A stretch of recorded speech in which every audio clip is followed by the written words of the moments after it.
नमस्कार, मेरा नाम के एस मिश्रा है। मैं आप सभी का स्वागत करता हूं अपने इस चैनल पर। आज यूपी पीसीएस 2020 के पेपर का जो एनालिसिस चल रहा था, कल उसमें एनवायरनमेंट से संबंधित सारे क्वेश्चंस आपके कवर कर दिए गए थे। आज करंट अफेयर से संबंधित जितने क्वेश्चंस पूछे गए हैं, उन पर आपसे डिस्कशन भी किया जाएगा और साथ ही करंट अफेयर में उनका क्या महत्व है अभी प्रेजेंट टाइम में, उस पर भी बात किया जाएगा। संबंधित जो इंपॉर्टेंट डेटा है उसको करंट के डेटा के साथ रिलेट करके आपको बताया जाएगा। तो ये क्लास आपके लिए यूपी पीसीएस और आरओ एआरओ दोनों के लिए महत्वपूर्ण है, लेकिन यूपी पीसीएस का एग्जाम पहले होने वाला है तो उसको फोकस करते हुए इस क्लास को रखा गया है। और साथ ही आपसे एक चीज और बताना चाहेंगे, डेली सुबह करंट अफेयर की एक साल की रिवीजन की जो सीरीज चल रही है उसको आप लोग जरूर देखा करें। आप सभी लोग चैनल को सब्सक्राइब करें, बेल आइकन दबाना मत भूलें। और आइए देखते हैं आज की क्लास का पहला सवाल है। हम लोग 106 सवालों पर चर्चा कर चुके थे। अभी 107वां सवाल आपके सामने है। उत्तर प्रदेश के निम्नलिखित नगरों में से कौन सा विरासत शहर विकास और वृद्धि योजना, जिसको हम हृदय योजना के नाम से जाने जाते हैं, उसमें शामिल किया है? वाराणसी, प्रयागराज, मथुरा और अयोध्या। अब आपको इसमें से सही जवाब का जवाब देना है। अभी कुछ टेक्स्ट हाइड ना हो, इसलिए मैं अपने आप को थोड़ी देर में गायब कर लूंगा, मिस्टर इंडिया बन जाऊंगा। अभी फिलहाल के लिए आप इसका जवाब दीजिए और कौन सा सही है इसके बारे में भी बात करते हैं। बताइए। वाराणसी को शामिल किया गया था, मथुरा को, प्रयागराज को, अयोध्या को। देखिए, इसके बारे में मैं एक चीज आपको बताना चाहूंगा कि जो हृदय योजना है, हृदय योजना, ध्यान दीजिएगा, जिसको हम कहते हैं हेरिटेज सिटी डेवलपमेंट ऑगमेंटेशन योजना। देखिए यहाँ पर इसका फुल फॉर्म भी लिखा हुआ है, आप ध्यान से देखिए। ये हेरिटेज सिटी डेवलपमेंट एंड आगुमेंटेशन योजना, जिसको हम हृदय नाम से जानते हैं। इसमें देखा जाए तो टोटल उत्तर प्रदेश के 12 शहर, टोटल, ठीक है, कुल की अगर मैं बात करता हूँ, 12 शहरों को, ऐसे 12 शहर चुने गए थे जहां पर जो है, जो हेरिटेज है, जो उसका विकास किया जाए, जिससे कि टूरिज्म भी प्रमोट हो और साथ ही उन स्थानों का महत्व बढ़े। तो इसमें से उत्तर प्रदेश के कौन से शहर पूछा गया है कि शामिल किए गए हैं, इनके बारे में आपको जवाब देना है। फटाफट जवाब दीजिए, देखते हैं कौन सा सही जवाब है। देखिए, अगर मैं हृदय योजना की बात करता हूं, इसका उद्देश्य क्या था? Promoting culture and tourism. जो मेजर फोकस था इस स्कीम का, वो यही था, ठीक है, जिससे सुसंस्कृत भारत और संरक्षित भारत दोनों इसके उद्देश्य थे कि एक तो हम अपनी संस्कृति को भी बना के रखें, बरकरार रखें, और दूसरा जो है, हम अपनी जो धरोहर है, जो हेरिटेज है, उसको हम संरक्षित भी कर सकें। इसमें अगर मैं बात करूं तो टोटल 12 शहरों को शामिल किया गया था। 12 शहरों में मैं थोड़ी देर के लिए गायब होता हूं, देखो मिस्टर इंडिया बन गया। 12 शहरों में अगर मैं आपसे बात करूं, देखो, अजमेर, अमरावती, अमृतसर, बादामी, द्वारका, गया, कांचीपुरम, मथुरा, पुरी, वाराणसी, बेलकन्नी और वारंगल। इसमें आपको दिख रहा होगा कि उत्तर प्रदेश का सिर्फ मथुरा और वाराणसी इसमें शामिल किया गया है, और कोई जो है इसमें उत्तर प्रदेश का शहर शामिल नहीं था। तो इसका सही जवाब वाराणसी और मथुरा होगा। अयोध्या भी इसमें शामिल नहीं किया गया था, प्रयागराज भी इसमें शामिल नहीं किया गया था, ठीक है। ये तो बात होगी हृदय योजना की। तो इसका सही जवाब क्या होगा? आपका 1 और 2, सी इसका सही जवाब होगा। ध्यान रखिएगा। अगर मैं इस योजना की आपसे बात करता हूं तो ये योजना 21 जनवरी 2015 को आई थी। 21 जनवरी 2015 डेट आप याद रखिएगा इसका, ठीक है। तो और जो 12 शहर मैंने बताए हैं, उन 12 शहरों के बारे में भी आप ध्यान रखिएगा। और इसी के साथ आइए आगे बढ़ते हैं, आगे बात करते हैं। नेक्स्ट सवाल आपके सामने है कि उत्तर प्रदेश में बायोटेक्नोलॉजी पार्क किस स्थान पर स्थित है, आपको बताना है। देखिए, बायोटेक्नोलॉजी पार्क, काफी लोग हो सकता है आप में से जो क्लास देख रहे हो विजिट भी किए हो। Biotechnology park actually Uttar Pradesh का अगर बात करें तो कहाँ पे है? लखनऊ में स्थित है, ठीक है। लखनऊ में स्थित है, और बहुत सारे लोग आप में से जो यहाँ से बिलोंग करते हैं जानते होंगे और गए भी होंगे, ठीक है। कभी अगर आप लखनऊ आते हैं तो इसको जो है यहाँ विजिट जरूर करिएगा, आपको बहुत सारी जानकारी यहाँ पे मिलेगी। उत्तर प्रदेश के कुल ऐसे शहर जो स्मार्ट सिटी योजना से आच्छादित हैं, इनके बारे में आपको बात करना है। देखो, उत्तर प्रदेश की बात करनी, स्मार्ट सिटी योजना में बहुत सारे शहर शामिल थे, कितने शहर शामिल थे इस पे भी हम लोग बात करेंगे, लेकिन उत्तर प्रदेश के कितने शहर शामिल थे इस पे बात करना जरूरी है। बताइए, 10 शहर, 12 शहर, 15 शहर, 18 शहर, कितने शहर शामिल थे, इनके बारे में जल्दी से जल्दी बात कीजिए। देखिए, जब मैं स्मार्ट सिटी मिशन की बात करता हूं तो इसकी शुरुआत की गई थी 25 जून 2015 को। तो सबसे पहले आप इस डेट को भी याद रख सकते हैं कि 25 जून 2015 को इसकी शुरुआत हुई थी। और इसमें देखा जाए तो जो एक्चुअल में 4 राउंड में 100 शहरों को शामिल करना था, और 100 शहरों में उत्तर प्रदेश के 10 शहर शामिल थे। मैं यहाँ पे लिख देता हूँ, आप अच्छे से समझ पाएंगे। ठीक है, उत्तर प्रदेश के कितने शहर शामिल थे? 10 शहर। और इसके जो मैंने शुरुआत बताई, इसकी स्मार्ट सिटी योजना की शुरुआत हुई थी 21 जून 2015। तो एक तो आप शुरुआत में पेन का कलर चेंज कर लेता हूं। ठीक है, एक तो आप शुरुआत, आप जो देखो केंद्रीय स्मार्ट सिटी योजना, ठीक है, केंद्रीय स्मार्ट सिटी योजना की अगर मैं बात करता हूं, आप देखो जैसे ये पूछ लिया जाता है कितने शहर, कभी कभी आपसे ये भी पूछ लिया जाता है कि इसमें से कौन सा शामिल नहीं है।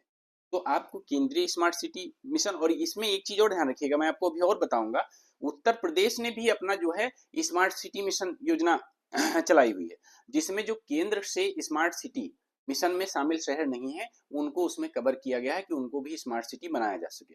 तो केंद्रीय स्तर पे जो कुछ शहर हैं उनका नाम आप चाहें तो नोट कर लें। टोटल उत्तर प्रदेश के 10 शहरों को शामिल किया गया था, जिसमें आपके लखनऊ है, प्रयागराज, ये शहरों के नाम मैं इसलिए लिख दे रहा हूं कि कभी कभी ऐसे सवाल पूछ लिया जाता है, जैसे उसमें पूछा गया कि हृदय योजना में कौन सा शहर शामिल नहीं था या कौन सा शहर शामिल था। ऐसे ही इसमें 4-5 ऑप्शन देके आपसे पूछा जा सकता है कि उत्तर प्रदेश के कौन से शहर स्मार्ट सिटी योजना में शामिल नहीं थे, तो आपको कम से कम पता हो। ठीक है, और साथ में मुरादाबाद, सहारनपुर, एक बार अगर आप पढ़ लोगे ना तो ऐसे भी आपको पता चल जाएगा कि हाँ जो है कौन सा शामिल है कौन सा नहीं है। आप आंखों के सामने जैसे ऑप्शन आएंगे आप उनका जवाब आसानी से दे पाओगे। ठीक है, गाजियाबाद है, गाजियाबाद, देखिए टेक्स्ट हाइड हो रहा होगा इसलिए मैं अपने आप को मिस्टर इंडिया बना लेता हूं जिससे बहुत अच्छे से आपको समझा सकूं। ठीक है, गाजियाबाद, फिर इसके बाद आगरा, झांसी, वाराणसी, बरेली, ठीक है, वाराणसी, बरेली और कानपुर, ये शहर जो है स्मार्ट सिटी योजना में शामिल थे। ये कौन सी स्मार्ट सिटी योजना? केंद्रीय स्मार्ट सिटी योजना की बात की जा रही है, जिसमें कुल देखा जाए कुल 100 शहर, इनको स्मार्ट शहर बनाने की एक मतलब परिकल्पना रखी गई थी। अब देखो उत्तर प्रदेश की अगर मैं बात करता हूं, तो उत्तर प्रदेश राज्य स्मार्ट सिटी मिशन, इसमें अगर मैं बात करूं कि कौन कौन से शहर शामिल थे, तो इसमें ध्यान दीजिएगा, इसमें टोटल 7 शहर शामिल थे। कितने? 7 शहर। 7 शहरों में कौन कौन से शहर हैं मैं आपको बता दे रहा हूं, आप लिख लीजिएगा, जैसे जो उससे रह गए हैं। ठीक है, अयोध्या, फिरोजाबाद, ये उत्तर प्रदेश स्मार्ट सिटी योजना के अंतर्गत इनको शामिल किया गया है। और साथ में एक्चुअल में गाजियाबाद को भी इसमें शामिल किया गया है। गोरखपुर, ठीक है, मथुरा, मेरठ और शाहजहांपुर, ध्यान रखिएगा इसको। ठीक, 1 2 3 4 5 6 7, तो उत्तर प्रदेश राज्य स्मार्ट सिटी मिशन की इसमें बात की गई। ठीक, उम्मीद करता हूं आप समझ गए होंगे अब तक कि आखिरकार मैं आपको क्या समझाना चाह रहा था। तो इसमें उत्तर प्रदेश के टोटल 10 शहर शामिल थे, याद रखिए। नेक्स्ट सवाल, निम्नलिखित में से किसने ग्लोबल वैक्सीन सम्मेलन की 4 जून 2020 को मेजबानी? देखिए जो कोविड 19 का दौर चल रहा था उस समय आप जानते हैं कि यहाँ जो है वैक्सीन के निर्माण की एक होड़ सी बची हुई थी, और साथ में ये बहुत जरूरी था दुनिया को बचाने के लिए कि वैक्सीन का निर्माण जल्द से जल्द किया जा सके। ऐसे में ग्लोबल वैक्सीन सम्मेलन का आयोजन 4 जून 2020 को हुआ था। कहाँ पे हुआ था? ये हुआ था यूके में, और इसकी अध्यक्षता भी यूनाइटेड किंगडम ने ही की थी। तो ये इसका सही जवाब होगा। ठीक है, यूनाइटेड किंगडम ने ही इसकी अध्यक्षता की थी, और इसमें 50 से अधिक जो है देश शामिल हुए थे।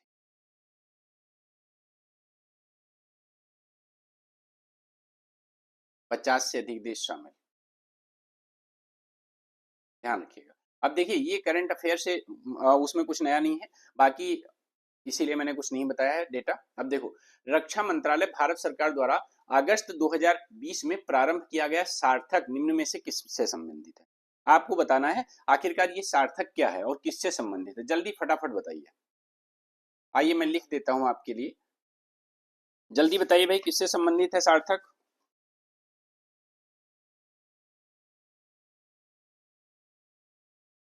बताइए बताइए, किसी को पता है? देखिए ये स्मार्ट बम है, रॉकेट प्रक्षेपक है, अब तटीय गश्ती जहाज है, या लाइट कॉम्बैट एयरक्राफ्ट है, हल्के लड़ाकू विमान है। आपको बताना है इसमें से कौन सा कथन सही है। देखो एक्चुअल में जो ये सार्थक है, अगस्त 2020 में प्रारंभ किया गया था, और ये सार्थक कोई पहल नहीं है, ये एक ऑफशोर पेट्रोल वेसल है, और इसका जो निर्माण है वो गोवा शिपयार्ड द्वारा इसका निर्माण किया गया है।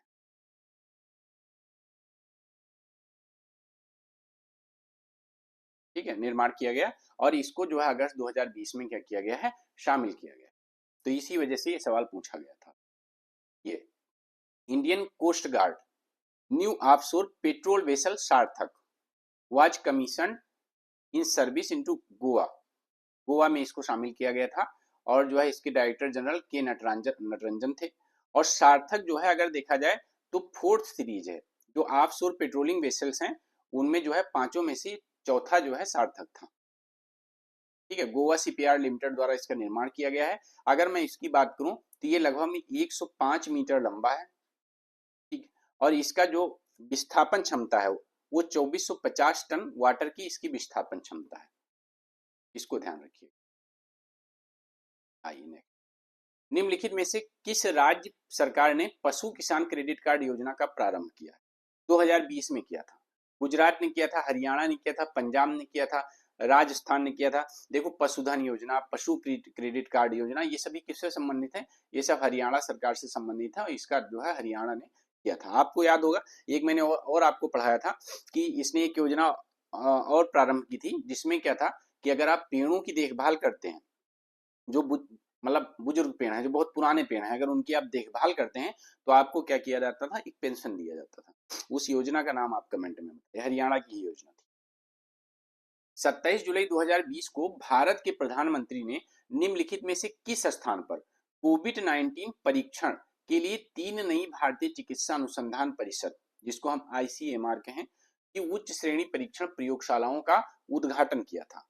तो कोविड, देखो जब उस समय कोविड-19 बहुत मतलब बहुत तीव्र गति से बढ़ रहा था, और चारों तरफ देखा जाए तो भाई सब परेशान थे, त्राहि त्राहि मची हुई थी। उस समय सबसे ज्यादा जरूरी क्या था कि जो हमारी परीक्षण सेवाएं हैं, टेस्टिंग लैब हैं, उनको और ज्यादा दुरुस्त करना। तो ऐसे में 27 जुलाई 2020 को जो है 3 जगह पे, जिसमें से कोलकाता, नोएडा और मुंबई, इन 3 जगह पे परीक्षण लैब की स्थापना की गई। जो ठीक है, आईसीएमआर की जो ये परीक्षण लैब थी, आईसीएमआर, कोलकाता, नोएडा और मुंबई। तभी इसीलिए सवाल उस समय पूछा गया था। देखो ये सवाल भी थोड़ा आपके लिए इंपॉर्टेंट है। उत्तर प्रदेश के निम्नलिखित में से किस हवाई अड्डे को भारत के केंद्रीय मंत्रिमंडल ने 24 जून 2020 को अंतरराष्ट्रीय दर्जा प्रदान किया? उत्तर प्रदेश में कोई हवाई अड्डा है जिसको 24 जून 2020 को अंतरराष्ट्रीय दर्जा प्रदान किया गया था? आपको बताना है आखिरकार वो कौन सा है, फटाफट बताइए। आगरा हवाई अड्डा, प्रयागराज हवाई अड्डा? भाई प्रयागराज और आगरा हवाई अड्डा क्या इंटरनेशनल हवाई अड्डा है? गोरखपुर हवाई अड्डा क्या इंटरनेशनल हवाई अड्डा है? यहाँ पर पूछा गया है, भारत के केंद्रीय मंत्रिमंडल ने अंतरराष्ट्रीय दर्जा पर, ये कौन सा है? कुशीनगर। ठीक है, कुशीनगर एयरपोर्ट हमारा इंटरनेशनल एयरपोर्ट आता है। अब सवाल ये उठता है कि आखिरकार उत्तर प्रदेश में कितने जो है अंतरराष्ट्रीय हवाई अड्डे हैं? तो आप देख लीजिएगा, ये टोटल उत्तर प्रदेश के अंतरराष्ट्रीय हवाई अड्डे हैं। टोटल कितने हैं? 5। महर्षि वाल्मीकि इंटरनेशनल एयरपोर्ट जो अयोध्या में है, फंक्शन में आ चुका है अभी। कुशीनगर इंटरनेशनल एयरपोर्ट कुशीनगर में है। चौधरी चरण सिंह इंटरनेशनल जो है एयरपोर्ट, ये लखनऊ में है। ये भी उत्तर प्रदेश के 3 क्या हैं? 3 प्रमुख जो है अंतरराष्ट्रीय हवाई अड्डे हैं। इसके बाद लाल बहादुर शास्त्री इंटरनेशनल एयरपोर्ट जो वाराणसी में है। नोएडा इंटरनेशनल एयरपोर्ट, जिसको जेवर एयरपोर्ट के नाम से भी जाना जाता है, जिसको गौतम बुद्ध नगर में। ये टोटल 5 उत्तर प्रदेश के अंतरराष्ट्रीय हवाई अड्डे हैं। ठीक है, निम्नलिखित में से किस देश को 2021-22 के लिए संयुक्त राष्ट्र सुरक्षा परिषद के अस्थायी सदस्य के रूप में जून 2020 में नहीं चुना गया है? आपको बताना। ठीक है, अब देखो ऐसे सवाल पूछ लिए जाते हैं, तो आपके लिए ये भी याद करना जरूरी है कि आखिरकार 2024-25 के लिए किसको चुना गया है और किसको नहीं चुना गया है अस्थायी सदस्य के तौर पर। ये भी आपके लिए एक महत्वपूर्ण हो जाता है। तो आप इस तरह के करंट अफेयर के सवाल जो है आयोग आपसे पूछता है हर बार, इसलिए आप इसको ध्यान रखिए और मतलब बहुत अच्छे से समझिएगा। ठीक है।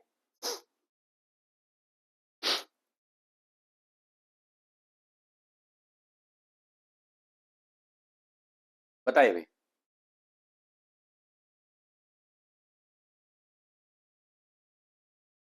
देखिए, ये 2021-22 की बात की जा रही है। इसमें एक्चुअल में 5 अस्थायी सदस्य, 10 में से 5 अस्थायी सदस्यों का चुनाव हुआ था।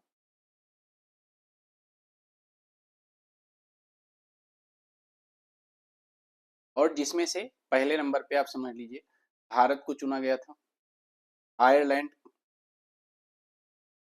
को चुना गया था, ठीक है, नॉर्वे को चुना गया था, मैक्सिको को चुना गया था, ठीक है। कितने हो गए भाई, बताओ। और साथ में केन्या को चुना गया था, ठीक है। ये 5 देशों का चुनाव किया गया था इस समय। तो इसमें से कनाडा को नहीं चुना गया था, ये इसका सही जवाब हो जाएगा। लेकिन इस बार के लिए भी आप याद कर लीजिए, अगर मैं बात करता हूँ यूनाइटेड नेशन की, तो टोटल 15 मेंबर्स हैं, जिसमें से 5 एक्चुअल परमानेंट मेंबर हैं, जिनको चाइना, फ्रांस, रसिया, ठीक है, रसिया, यूनाइटेड किंगडम, यूनाइटेड स्टेट, ये सभी जो है 5 परमानेंट मेंबर हैं जिनके पास वीटो पावर है। 10 नॉन परमानेंट मेंबर हैं, इसमें से ये 10 नॉन परमानेंट मेंबर हैं। लेकिन इस बार की अगर बात करें, तो जिनको चुना गया है, अल्जीरिया को चुना गया है, गुयाना को चुना गया है, इसके अलावा जो है रिपब्लिक ऑफ कोरिया को चुना गया है, और साथ में सियरा लियोन को चुना गया है, और स्लोवेनिया को चुना गया है। ये टोटल 5 इस बार 2024-25 के लिए चुने गए हैं, इनको ध्यान रखिए। 2024-25 में चुनाव हुआ है इनका, ठीक है, 2 साल के लिए चुने जाते हैं। 29 जुलाई 2020 को भारत की केंद्रीय मंत्रिमंडल द्वारा स्वीकृत नई राष्ट्रीय शिक्षा नीति के संबंध में निम्नलिखित कथनों पर विचार करना है। यह डॉक्टर के कस्तूरी रंजन की अध्यक्षता वाली समिति द्वारा तैयार की गई थी नई शिक्षा नीति, जो लागू हो चुकी है। यह विगत 38 वर्षों से लागू पिछली नई शिक्षा नीति को बदल देगी। आपको इसका जवाब देना है, और सही सही जवाब दीजिए। टेक्स्ट हाइड हो रहा है, इसलिए मैं बन गया मिस्टर इंडिया, और आप सही सही इसका जवाब दीजिए। जितनी जल्दी आप जवाब दे पाएंगे उतना सही है, फटाफट बताइए। देखिए, इसमें एक चीज आप ध्यान रखिएगा कि जो पिछली शिक्षा नीति थी, जो नेशनल एजुकेशन पॉलिसी थी, वो आपकी आई हुई थी 1986 में। 1986 में। तो तब अगर हम बात करें, जब 2020 में ये सवाल पूछा गया था, तो उसके 38 वर्ष नहीं हुए थे। कितने वर्ष हुए थे तब? 34 वर्ष हुए थे। कितने हुए थे? 34 वर्ष, जब ये शिक्षा नीति आई। तो इस वजह से ये सवाल आपका गलत हो जाएगा। और ये स्टेटमेंट, और साथ में डॉक्टर के कस्तूरी रंजन की अध्यक्षता वाली समिति द्वारा इसको तैयार किया गया था ड्राफ्ट, ये भी एकदम सही बात है। तो इसका केवल सही जवाब क्या होगा? ए। देखो, अब भी ये आप मत समझिएगा कि आखिरकार 38 लिखा है तो अब तो 38 हो गया, अब ये सही होगा आपके हिसाब से, नहीं। क्योंकि इसमें पूछा तब हिसाब से गया है कि जब नई शिक्षा नीति आई, तो उसने पिछले वर्ष की शिक्षा नीति, पिछली शिक्षा नीति को बदल दिया। तो जब 2020 में वो लागू हो चुकी है, तो 34 वर्ष पुरानी शिक्षा नीति को ही उसने बदला है। फिर वो सवाल चाहे 2024 में पूछा जाए, चाहे 2025, चाहे 2026 में, ठीक है। तो ये इसका सही जवाब होगा। इसके अगर मान लेते हैं कुछ समिति के बारे में आपको बताना चाहूं, तो ये आप एक बार पढ़ लीजिएगा इस समिति के बारे में। राष्ट्रीय शिक्षा नीति से संबंधित ये जो समिति थी, डॉक्टर के कस्तूरी रंगन की अध्यक्षता में, ये इसका जो है मानव संसाधन विकास मंत्रालय, एचआरडी मिनिस्ट्री, जिसको अभी मौजूदा समय में शिक्षा मंत्रालय कर दिया गया है। तो 2017 में शिक्षा मंत्रालय द्वारा इसका गठन किया गया था। बाद में इसने अपनी रिपोर्ट कब सौंपी है? 31 मई 2019 को सौंपी है। और इसने कई चीजों को देखा, जिसमें शिक्षा नीति का जो प्रस्ताव है, उसमें देखा गया कि भाई बहुत सारी चुनौतियां जो है हमारी शिक्षा व्यवस्था में आ रही है, जिसमें से सब तक शिक्षा की पहुंच नहीं है, समानता से सबके पास शिक्षा भी नहीं पहुंच पाती है, सबके पास क्वालिटी एजुकेशन नहीं, और सबका इतना सामर्थ्य भी नहीं है कि हाँ वो अपने आप को शिक्षा दे सकें। और साथ ही हमारे यहाँ एक जवाबदेही की भी जो तंत्र है, उसकी जवाबदेही की भी कमी सामने आई। इन सभी चीजों को देखकर इसके बाद में इसने जो है जो शिक्षा नीति तैयार की, उसमें बहुत अच्छे से कई स्तरों पर उसने सुधार किया। और इसमें कहा कि जो बचपन की देखभाल पर ध्यान देना बहुत जरूरी है, और जो मौजूदा अभी हमारे पास सिस्टम है, एजुकेशन सिस्टम है, उसमें सुधार किया जाए। साथ ही जो टीचर्स की ट्रेनिंग है, उनको और ज्यादा मजबूत बनाया जाए। और एक जो हमारा बेसिकली जो इंफ्रास्ट्रक्चर है एजुकेशन का, उसको हमें दोबारा से गठित करने की आवश्यकता है, ठीक है। और इसने एक राष्ट्रीय शिक्षा आयोग के गठन की जो है सिफारिश की। शिक्षा में इसने कहा कि सार्वजनिक निवेश बढ़ाइए, और साथ में उसमें टेक्नोलॉजी को भी इंप्लीमेंट करिए, और व्यावसायिक और वयस्क शिक्षा पर आपको ध्यान देने की ज्यादा आवश्यकता है, जिससे क्या है आपके यहाँ पे जो है बहुत ज्यादा मतलब एम्प्लॉयमेंट क्रिएट हो पाएगा और आपकी जो पॉपुलेशन है वो स्किल पॉपुलेशन में कन्वर्ट हो पाएगी। ठीक, तो इसमें कई तरह से प्रारंभिक बाल्यावस्था से लेके कई तरह से इसको एक बार पढ़िएगा, ये आपके लिए बहुत अच्छा है कि अगर मैं बाल्यावस्था की देखभाल में कहूँ तो एक बार पढ़ लीजिएगा, क्योंकि पूरी मैं शिक्षा नीति यहाँ पढ़ाने तो बैठा नहीं हूँ, मैंने ऐड कर दिया है जो इंपॉर्टेंट पॉइंट्स हैं। इसके साथ इसने इसमें एक चीज और बताया कि जो उच्च शिक्षा है, ठीक है, उच्च शिक्षा पर इसने देखा कि खर्च को बढ़ाने की आवश्यकता है, क्योंकि हमारे यहाँ का जो सकल नामांकन अनुपात है वो देखा जाए उच्च शिक्षा में तो जो है कम है। जैसे अगर भारत का देखा जाए जो उच्च शिक्षा में 23, ठीक है, जबकि चीन का 39.4% और यूएसए का 86.7 और जर्मनी का 65.5 है। तो इसे लगा कि भाई हमें बढ़ाने की जरूरत है, तो इस पे हम जब खर्च बढ़ाएंगे तभी जो है हमारे यहाँ जीईआर बढ़ पाएगा। तो इसने ये भी रिकमेंडेशन की। साथ ही इसने कहा कि जो हमारे यहाँ अनुसंधान है, जो नवाचार है, इनोवेशन है, रिसर्च है, इसको बढ़ाने की हमारे पास जरूरत है, क्योंकि अगर 2008 में देखें तो जीडीपी के मुकाबले 0.84% से घटकर 2014 में इसमें खर्च 0.69% हो चुका। तो जिसके कारण भारत में जो रिसर्चर हैं उनकी जो है संख्या घटी है।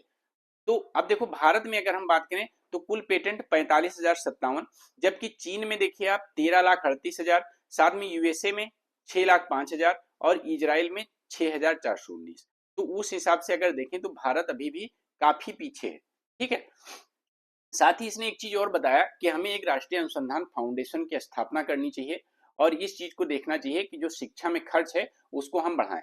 ठीक, तो ये सब चीजें आप देख लीजिएगा। नेक्स्ट सवाल आपके सामने, निम्नलिखित में से किस राज्य संघ राज्य क्षेत्र द्वारा 7 अगस्त 2020 को विद्युत चालित वाहन नीति की घोषणा की गई थी? इसके बारे में आपको बताना है कि भाई वो कौन सा संघ राज्य क्षेत्र था, राज्य या संघ राज्य क्षेत्र मतलब स्टेट था या यूटी था, जिसने 7 अगस्त 2020 को विद्युत चाल वाहन नीति की जो है एक पॉलिसी लाई थी, जिसके लिए एक जो है नीति लाई थी। आपको बताना है मध्य प्रदेश, उत्तर प्रदेश, दिल्ली, तमिलनाडु। फटाफट इसका जवाब दीजिए और देखिए कौन इसका सही जवाब है। देखो 7 अगस्त 2020 की अगर बात करूं तो ये दिल्ली है जिसने जो है विद्युत चालन वाहन नीति की घोषणा की थी। नेक्स्ट, निम्नलिखित में से किस भारतीय फाउंडेशन ने अगस्त 2020 में फूड विजन 2050 का पुरस्कार प्राप्त किया? आपको बताना है। ये स्माइल फाउंडेशन है, नंदी फाउंडेशन है, अडानी फाउंडेशन है या रिलायंस फाउंडेशन है? ठीक है, 2020 के बारे में बात करूं, 2020 में पुरस्कार फूड विजन 2050 के तौर पे दिया गया था। ठीक है, अभी भी पूछा जाएगा तो ये रिलेटेबल सवाल है, ध्यान रखिएगा, इसको याद रखिएगा। देखिए ये अगर मैं बात करता हूं आपसे कि हाँ वर्ल्ड फूड सिस्टम के द्वारा जो है 2050 तक जो है एक ऑर्गेनाइजेशन जो मतलब बेसिकली एक विजन क्रिएट करते हैं, vision for world food system by 2050, उनके लिए जो है जिन्होंने अच्छा काम किया है इसमें, ठीक है, उसके लिए पुरस्कार दिए गए, जिसमें से जो टॉप 10 विनर्स हैं उनको $2 मिलियन का प्राइज दिया जाता है। शेयर्ड प्राइस होता है जो आपस में बांट लेते हैं। ठीक है, इसका उद्देश्य क्या होता है? इसका उद्देश्य है कि create vision for world food system by 2050, और बाकी ये मैंने बता दिया आपको 10 मिलियन। अब इसमें अगर देखा जाए तो नंदी फाउंडेशन, ठीक है, नंदी फाउंडेशन जो एक एनजीओ है, उसके विजनरीज जो हैं, उसकी जो उसका मिशन है, जो उसका एक मॉडल है, उसको देखते हुए इसने जो है नंदी फाउंडेशन को इसके लिए चुना था। तो ये नंदी फाउंडेशन इसका सही जवाब होगा। नेक्स्ट, कोलकाता बंदरगाह से अगरतला के लिए पहली बार मालवाहक जहाज जुलाई 2020 में बांग्लादेश से निम्नलिखित में से किस बंदरगाह को भेजा गया था? देखो इस तरह आप देखिए, कोविड-19 के दौर में भी बहुत सारी सहायता पहुंचाने के लिए जहाज चलाए गए थे, तो उन सभी को आप याद रखिएगा। और अभी भी कुछ ऐसे जहाजों का नाम याद रखिएगा जिनको श्रीलंका भेजा गया, पोर्ट पे भेजा गया, इन सबको। ठीक है, मालदीव से भी बहुत सारे जहाज यहाँ वापस आए हैं और फिर से जो है दोबारा से गए हैं। तो इन सबको एक बार नजर डालिएगा, ध्यान रखिएगा। और आप लोगों को अगर क्लास अच्छी लग रही है तो चैनल सब्सक्राइब करें, बेल आइकन दबाना मत भूलें और मेरे टेलीग्राम चैनल से जरूर जुड़ें। ठीक है, धन्यवाद।